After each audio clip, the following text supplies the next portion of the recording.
Well, hello everybody.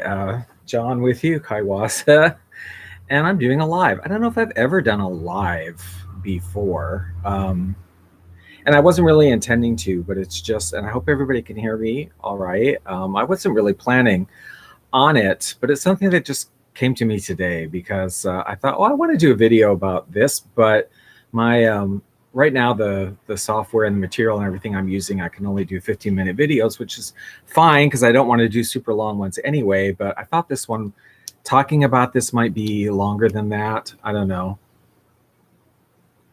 Plus, I don't know. I just didn't feel like I needed to make a video that I would have to edit and do all this stuff too. So I thought, let's just do a live chat about it, because the chat will, the live video will stay up so everybody can see that at their convenience, because it's not like you have to comment at the moment, although you can, for sure. I wanted to talk about my sleep life, i.e. my sleep disorders, which I didn't even know I had until a couple of years ago. And one of them I didn't even know I had until like yesterday. I realized what it was. Before I talk about this, I should say everything I'm talking about is basically self-diagnosis. And I am not a doctor, medical professional, or anything like that. I'm just talking about things I've discovered through my own research and reading and YouTube and books and whatever. So I grew up all my life thinking my sleep life was pretty much normal. I would go to sleep very quickly. I would dream a lot. And I woke up many times during the night, 4, 5, 6 times a night, completely normal to wake up and go to the bathroom and be totally awake and then just lay down. I mean, you wake up and you go, oh, it's 1 a.m. and okay, you lay back down and wake up and it's like, oh, it's 3 a.m. I think I'll go to the bathroom. Wake up and it's like 4 o'clock and you go, oh, I think I need to go to the bathroom again. And I thought that was completely normal. I really did. So I had nothing to, nothing to say about it, nothing to think that for myself there was anything really weird. I would have many, many dreams, 5 or 6 every night that I could recall and tell you about. I can tell you about dreams I had 20 years ago. Very vivid dreams, very realistic, very interesting. I loved my dream life, loved it, like a whole other world going on. But it wasn't until about 2 years ago, if you watch my channel, you may know I do volunteer work with the Miss Hawaii USA pageant. And we were at one of the orientations, not this year, but in 2019, for the contestants, and there was a speaker and they were having orientation, so they were having speakers on different things that the girls would be involved with, and one of them was from one of the gym sponsors, talking about what was available for them to do and talking about certain things that were important, and one of the important things being getting adequate amounts of sleep, because it's very important that you get enough sleep. And I thought, okay, and she's talking about, it's so important that you get enough sleep and that you get, like 8 hours, whatever, and that you have an uninterrupted break, because it takes people 90 minutes to get to REM sleep, or the dream state, which is REM, rapid eye movement. And she said that, and like a little lightning bolt hit my head, because I thought, 90 minutes? What is she talking about? 90 minutes to get to dream state? And after this lecture was over, I was asking a couple of the other committee members, I'm like, hey, do you dream right away when you go to sleep, or does it, she was saying it takes 90 minutes. And they're like, no, I don't, yeah, it takes a while for you to get to that state, whatever. And I'm looking it up, and I'm looking up on my phone, like, what is this about 90 minutes and getting to, what does it mean if you start dreaming right away when you fall asleep? Because I immediately go into dreams when I fall asleep, immediately. I can be, and it happens in the daytime, it happens whenever. I can be taking, not taking a nap, but I can be lying on bed in the daytime playing a game on the phone, and I'll nod off, but I'm in a dream immediately, like I'm in this other place. There's no transition. There's no transition between me being awake, falling asleep, and being into a dream. It's like I'm awake, and then I'm suddenly in this dream place the dream is going on. And sometimes I'm aware that it's a dream. Sometimes not, but sometimes I'm aware right away, like, oh, I'm dreaming, like I'm aware of it. So anyway, turns out, I'm looking it up, turns out that's one of the major signs of being narcoleptic, is that you go into REM sleep immediately. You fall asleep right away into the dream state immediately.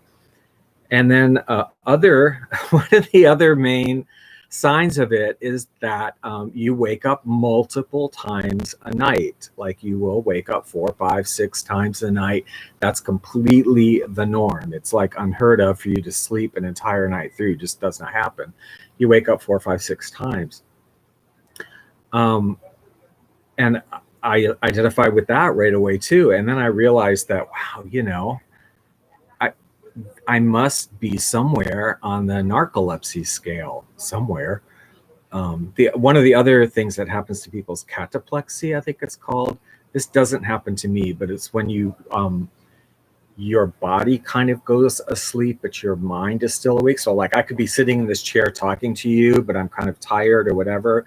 And my body might actually kind of go, but I'm still talking and I can't move my hand. Like I realize my body has actually gone into a sleep state, but my mind hasn't.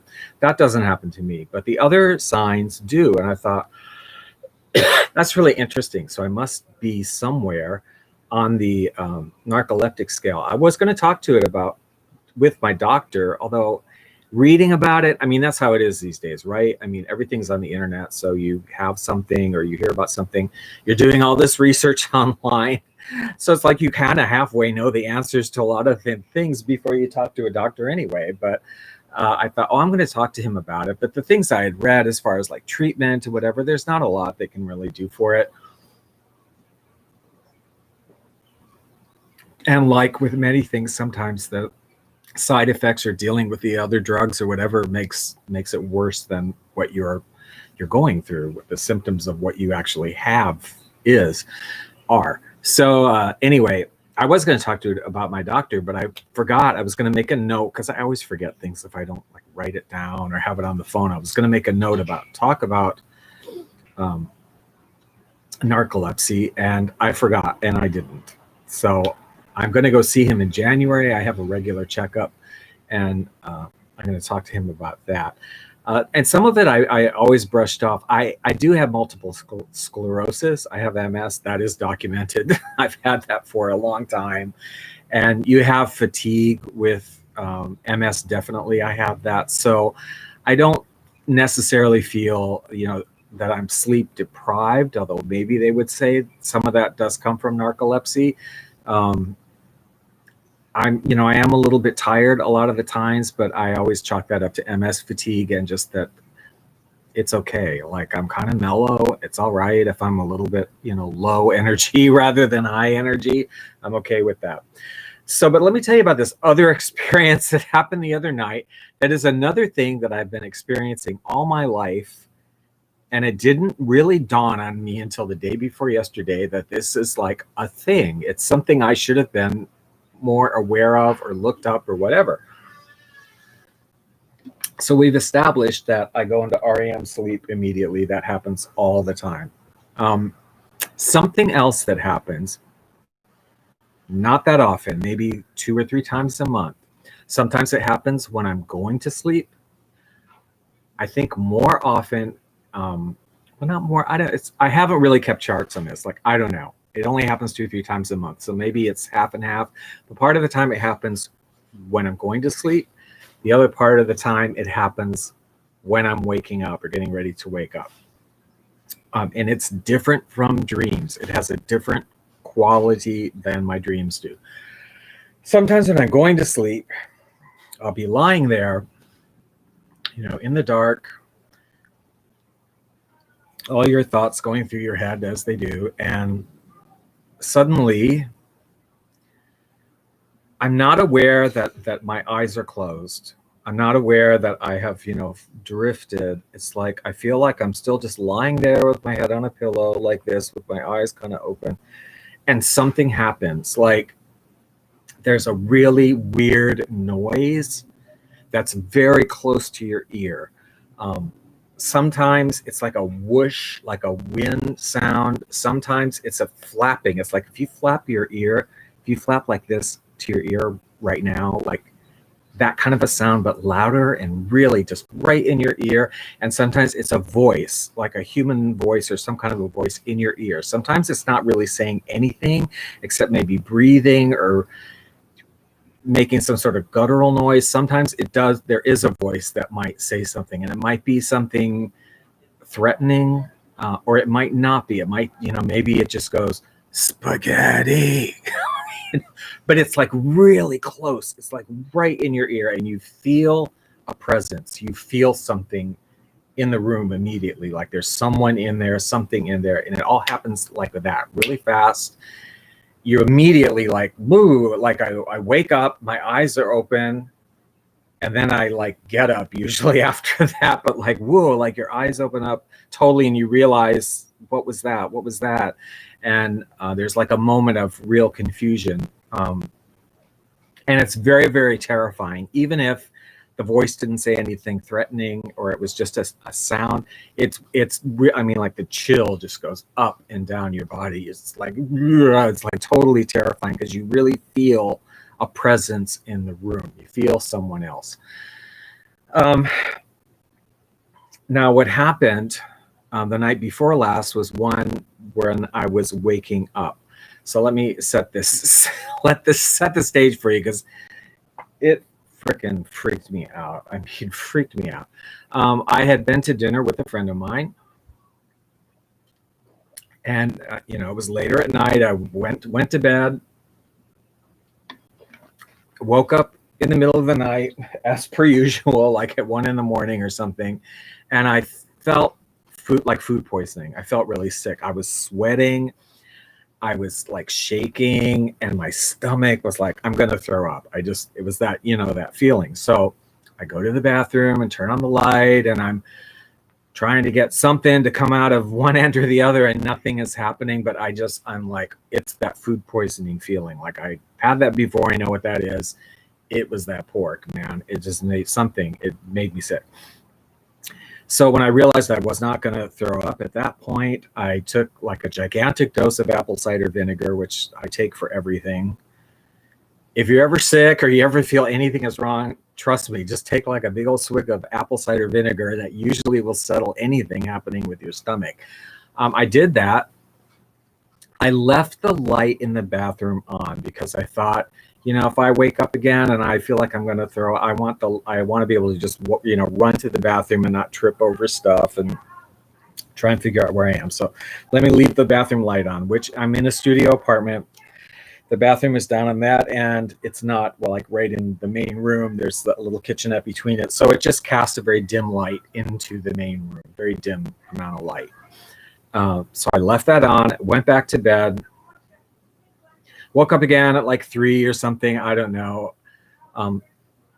Didn't feel great, but I didn't feel like I was going to throw up, but I was still sweating a little bit. I laid back down. And then I was having a dream.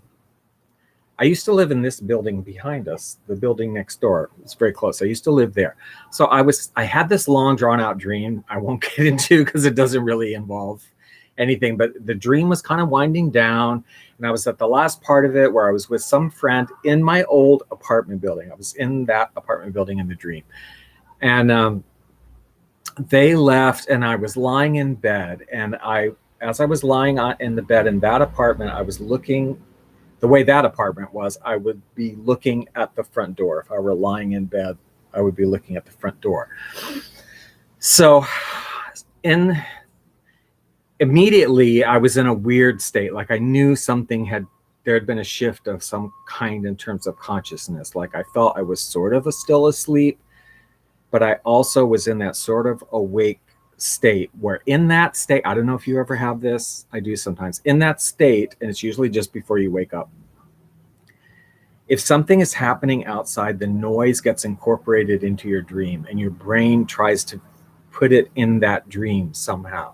So I'm lying there in this state, looking at the front door in my old apartment, a wind rustles by, which in real life does happen in this apartment, and like these curtains, because that lanai door is usually open, and but the curtains are closed, and like the curtains will blush out and they'll usually hit something, and there'll be a little rattling noise and a rushing wind noise or something. In that dream, weird semi-dream state, that happened. The wind rushed by. In the dream state, the front door started rattling, which maybe somebody's door was rattling, because they do, and it does kind of make that noise. So the front door was rattling in the dream, and then it burst open, okay, which was like a panic moment. And I'm lying there, and I wanted to get up and close the door, but I couldn't. I couldn't get up. As I'm thinking this, the scene is melding slowly. The front door is disappearing, and I'm looking at the view from my apartment now, if I'm lying in bed, which is a bookcase and a shelf and the edge of the refrigerator over here. And you can see the little hallway where the kitchenette is and the light from the bathroom coming out that way. In the dream state, that it shifted, and I was looking at that, which was the exact view of what I would be looking at if my eyes were open, which I believe, in fact, they were at that point. So I'm looking at that, and I hear the sound of rattling silverware, like the silverware drawer is open. And in my mind, because I'm in this weird in-between state where sounds, things that happen, get incorporated into your dream, and I'm conscious of it, I thought consciously in that moment, oh, somebody must be next door, because the gate for that building is right next to my apartment. And they must have their keys out. They must have dropped their keys, because I knew in my mind, also I said, like, it's like 4 a.m. I'm going, it's like 4 a.m. Nobody's cooking dinner. It's not, what is that sound I'm hearing? And I thought, rationalized in my mind, it's somebody dropping their keys or rattling their keys, trying to get into the front gate. And it sounds kind of like silverware. My dream mind is perceiving it as silverware. So as I think this, and I'm still lying in bed, not moving and sort of asleep, and a little bit freaked out by the silverware noise, I hear silverware noise in the apartment, in my apartment. I hear it like right over there, rattling silverware. And I'm immediately, my heart is like starting to race. And then it sounds weird when I say it, but you got to realize how terrifying in the moment this is. I see this very, very tall person, I guess, like 7 foot tall. I mean, they're like almost up to the ceiling here, stepping from behind the refrigerator. They just look black. It's just like a black, very tall black person. I don't mean African person. I mean, like, I can't see the front because there's a dim light, as there would be from the bathroom, coming, backlighting it. So all I can see is the light coming from the back, and the front of it is just this black 7 foot tall person. And a voice. And again, the voice is kind of close to my ear. It's not really where he's standing, but this voice, I can't imitate it. It's just so terrifying. It was like this deep voice that goes, "Hello, there's somebody in the room here. There's somebody in the room with us." Right in my voice as I'm looking at this thing. And the terror, terror that like goes through your body at that moment. And then I'm like, boom, boom, boom. And I'm blinking my eyes, and I'm kind of coming out of it. And I realized when I was lying there that, like, I'm sure my eyes were open. And this has happened many times before. Like I said, this happens several times, a couple times a month. And I thought, every time this happens, I'm thinking now, I think my eyes are open, because I'm always incorporating wherever my head is looking as I'm sleeping at that point, what's in my apartment. It's like always in here, and it's at what I'm looking at. If my eyes were open, what I would be looking at, except this other stuff is happening, and these voices and people and stuff are there. And it's always a very threatening feeling that just like, even if there's nothing there, like, oh, there's something in the room. There's something in here with me. But this was the first time I really quite made the connection about the eyes being open. in this weird state. So I'd heard about sleep paralysis before and like alien abductions, and people feeling like the presence of what they describe as aliens or whatever, and they can't move. And I never quite associated it with that. And I was doing a little bit reading the past day and some video watching of some other people who have this experience. And if there's actually a name for it, not sleep paralysis, but sleeping with your eyes open, because that is a thing. About 1 in 5 people actually do sometimes sleep with their eyes open. And I realized as I was reading the symptoms of what that is, that it's very true. Like when that has happened, as it did the other night, when I come to and I'm awake, my eyes are burning. And they're very dry and like they feel almost dusty and like you have to go and put eye drops in them because they are because they've been open and you haven't been blinking. So your eyes actually are really dry and need some moisture, some drops. And I just at least like I connected all the dots the other day, like, oh my God, I'm sleeping part of the time, probably just when you're waking up or going to sleep, with my eyes open, and I'm having this sleep paralysis because I never really quite connected that I couldn't move either. Like I would be terrified, but I couldn't move. And I think because of my own mind, in my own reality, when something happens and I'm really terrified and I'm not sure what's going on, I do tend to not move. Like rather than running from something, I mean, there is a real tendency in me to like, okay, don't move, assess what's happening and figure out what you want to do.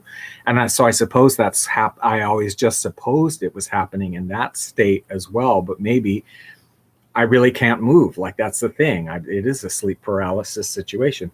Anyway, just falling asleep with your eyes open, they call it, it's hard to say, nocturnal thalamus.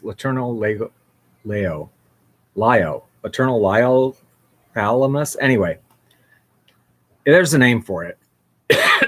And again, there are some therapies and things they can do for it, but it like putting little weights on your eyelids and stuff. But as I said, it's not something that happens to me all the time. This sleeping with your eyes open and this sleep paralysis thing only happens maybe 2 or 3 times a month. So I wouldn't do anything about it. I would just let it be. It's kind of interesting. I mean, it's terrifying when it happens, but it's kind of fascinating in a way. Like, what is that? I had a real life-changing, horrifying moment before I was 5 years old. I shouldn't even talk about this. I don't know, but I will. Where I felt, it was before I was 5 years old, and I can remember it like it was yesterday. I was not asleep. I swear in my life, when I tell this story, I was not asleep. I was in the dark, in bed, about 5 years old, and I felt somebody grab my feet.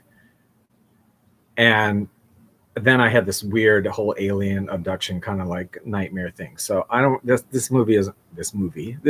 video is really about that.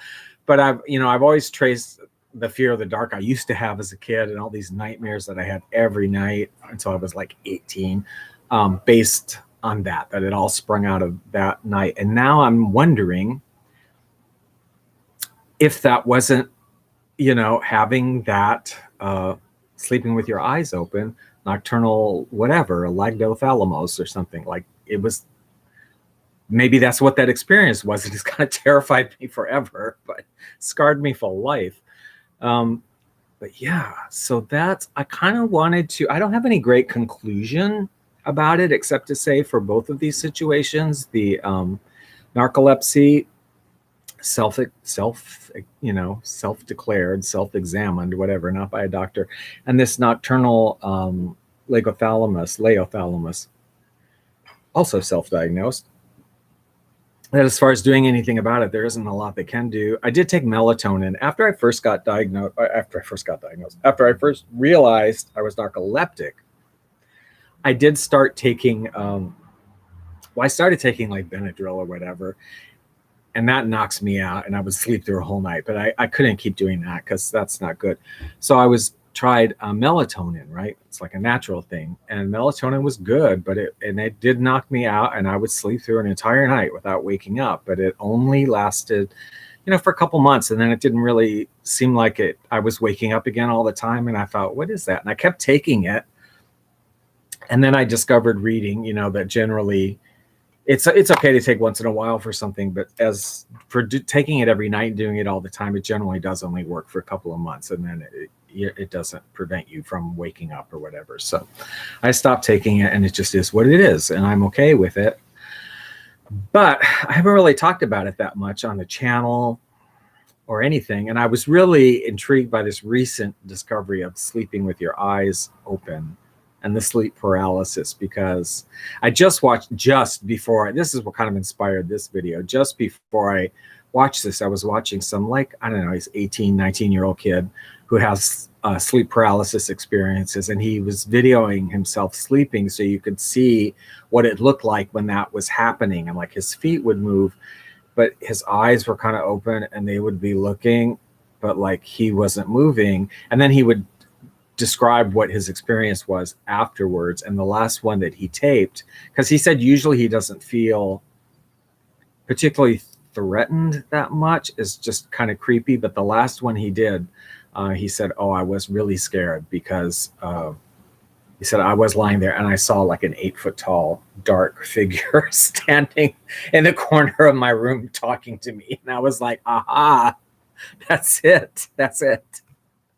So anyway, I don't have any great theory, and I think many things are possible at once. Let me say that. I mean, spiritually speaking, I'm sort of a pantheist. I kind of think that not just one truth, but I think that, it's really possible that many different things are true and going on at the same time. So I think as far as, alien abductions or demons or something like that, that could all be true. I'm not saying that those experiences aren't real or that that's not what they're experiencing. It could be. I mean, who am I to say? It definitely could be. Many things could be true at once. But there's got to be some science in it somewhere, if not an explanation, at least sort of showing what's happening in your body or whatever. So it's very interesting to me. And those, particularly the dreams, are wonderful. I have crazy dreams. I have dreams I can tell you about from 30 years ago. I have 4 or 5 dreams a night. They're very detailed. They're beautiful colored. Love dreams.